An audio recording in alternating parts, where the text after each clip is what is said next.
नमस्कार, आप देख रहे हैं खबरिया न्यूज़। मैं हूं आपका अपना शिवम सिंह। आज हम अपने मंगलवार के खास शो पॉलिटिकल अफसाना में एक और कहानी लेकर आपके बीच हाजिर हैं। आज की कहानी जेल से एमएलए का चुनाव जीतने वाले पहले बाहुबली हरिशंकर तिवारी की। इनके बारे में कहा और लिखा जाता है, सियासत का अपराधीकरण हरिशंकर तिवारी से ही शुरू हुआ था।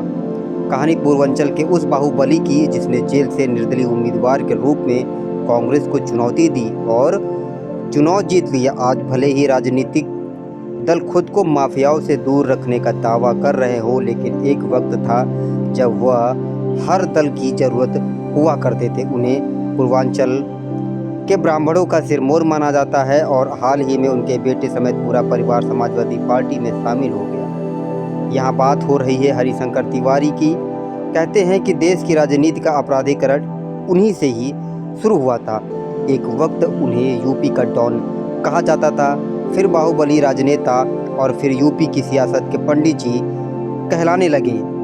वह 1985 का दौर था जब इंदिरा गांधी के निधन के बाद पूरे देश में कांग्रेस के पक्ष में सहानुभूति की लहर चल रही थी। उस वक्त हरिशंकर तिवारी यूपी की जेल में बंद थे।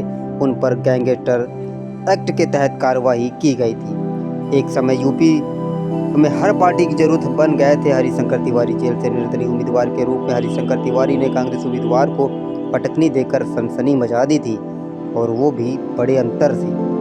उनकी ताकत को भांपते हुए कांग्रेस ने भी अगले चुनाव में उन्हें टिकट दे दिया और 2007 तक गोरखपुर की चिल्लूपार सीट से उनकी जीत का सिलसिला चलता रहा। इस बीच वह अलग अलग दलों की जरूरत बनते गए। 1998 में कल्याण सिंह ने अपनी सरकार में मंत्री बनाया तो भाजपा के अगले मुख्यमंत्री बने राम प्रकाश गुप्ता, और राजनाथ सिंह के सरकार में भी वो मंत्री पद पर बने रहे। इसके बाद मायावती सरकार में मंत्री बने और 2003 से 2007 तक मुलायम सिंह यादव की सरकार में भी मंत्री रहे। पूर्वांचल की राजनीति की गहरी समझ रखने वाले एनबीटी संवाददाता सफ़ी आजमी बताते हैं, 1998 के बाद हरिशंकर तिवारी हर दल के जरूरत बन गए थे। यहाँ तक कि जब जगदम्बिका पाल सूबे के एक दिन के सीएम बने तो उनकी कैबिनेट में भी वो मंत्री थे। दरअसल 1998 में राज्यपाल रोमेश भंडारी ने कल्याण सिंह को सीएम पद से बर्खास्त कर दिया। लोकतांत्रिक कांग्रेस के जगदम्बा पाल को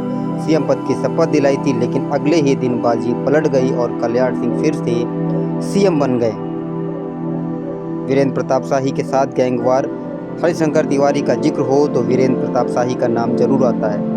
जब पूर्वांचल की सियासत दुनिया में बाहुबलियों का प्रवेश हुआ तो इसके सूत्रधार हरिशंकर तिवारी और वीरेंद्र प्रताप शाही ही थे। दोनों एक ही क्षेत्र के रहने वाले थे, लेकिन वर्चस्व की लड़ाई को लेकर जमकर अदावत भी थी। 1980 का दशक ऐसा था जब शाही और तिवारी के बीच गैंगवार की गूंज देश विदेश तक सुनाई देती थी।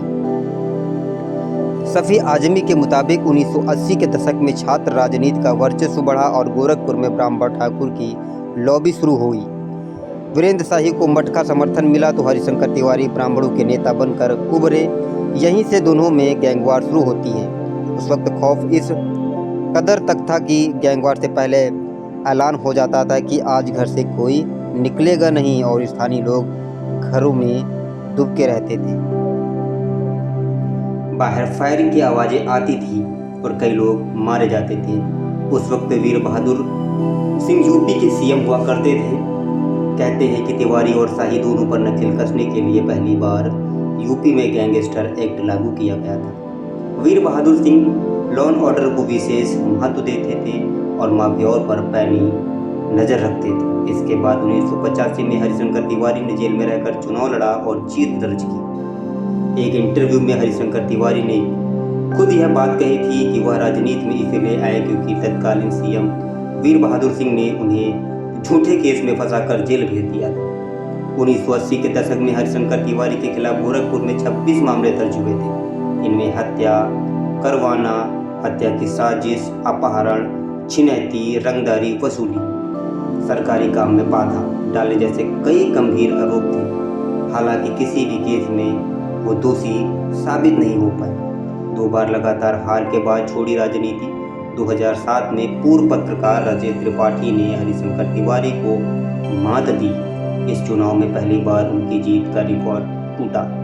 राजेश त्रिपाठी बीएसपी के उम्मीदवार थे। इसके बाद 2012 में उन्हें दोबारा हार का मुंह देखना पड़ा और चौथे नंबर पर खिसक गए। 2 बार हार के बाद हरिशंकर तिवारी ने अपनी राजनीतिक विरासत बेटे विनय शंकर तिवारी को दे दी।